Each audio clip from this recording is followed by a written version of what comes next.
টালিগঞ্জের শিল্পীদের ঢালিউডের পথযাত্রায় এবার নাম লেখালেন মডেল রাতাশ্রী দত্ত। 2014 সালে বিজ্ঞাপনের মডেল হয়ে নাম লিখিয়েছিলেন ওপার বাংলার ছোট পর্দায়। এবার অভিনয় করলেন মিজানুর রহমান লাবু পরিচালিত ঢাকাই চলচ্চিত্র তুখোরে। এই ছবিতে অভিনয়ের মধ্য দিয়ে চলচ্চিত্র অভিষেক হলো এই মডেল অভিনেত্রীর। রাশেদ আনিসের প্রতিবেদন। রাতাশ্রী দত্ত মডেল হিসেবে কলকাতার মিডিয়ায় নিজের অবস্থান পাকাপোক্ত করতে পারলেও স্বপ্ন চলচ্চিত্রে অভিনয় করা। তবে টালিগঞ্জে অভিনেত্রী হিসেবে নাম লেখানোর আগেই এপার বাংলায় পূরণ হলো রাতাশ্রীর স্বপ্ন। অভিনয় করেছেন ঢাকাই চলচ্চিত্র তুখোরে। স্যার বেসিক্যালি থ্রিলার মুভি এবং তার সঙ্গে রোম্যান্টিক পার্টটা খুব সুন্দরভাবে আছে। আর আমার যে চরিত্রটা সেটার মধ্যে দুটো শেড রয়েছে। It's a negative shade, it's a মানে bad quality and a good quality.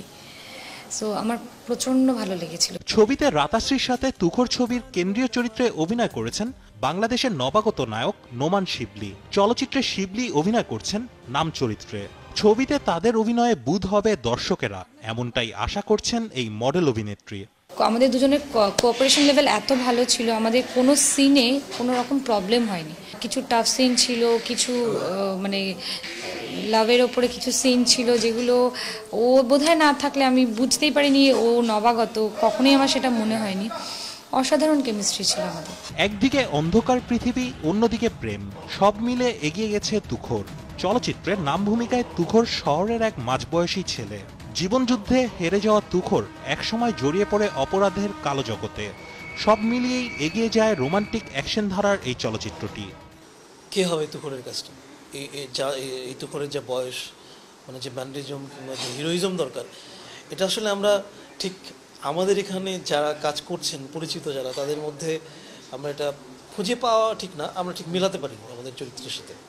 যার কারণে আমরা নতুন একটি ছেলেকে এই ক্যারেক্টারটাতে কাজ করেছি। ও হচ্ছে শিবলি নোমান। কেন কলকাতার মেয়ে এখানে কাজ করলো? রাতাশ্রী যে ক্যারেক্টারটা করেছে এখানে, মারিয়া নাম, মারিয়ার জন্য আসলে রাতাশ্রীকেই দরকার ছিল। ছবির অন্যান্য চরিত্রে অভিনয় করেছেন আলিরাজ, বাপ্পারাজ, শিমুল খান, সামিয়া খান, সাদিয়া সোমা সহ আরো অনেকে। ঈদুল আজহার পরেই ছবিটি আলোর মুখ দেখবে বলে আশাবাদী পরিচালক।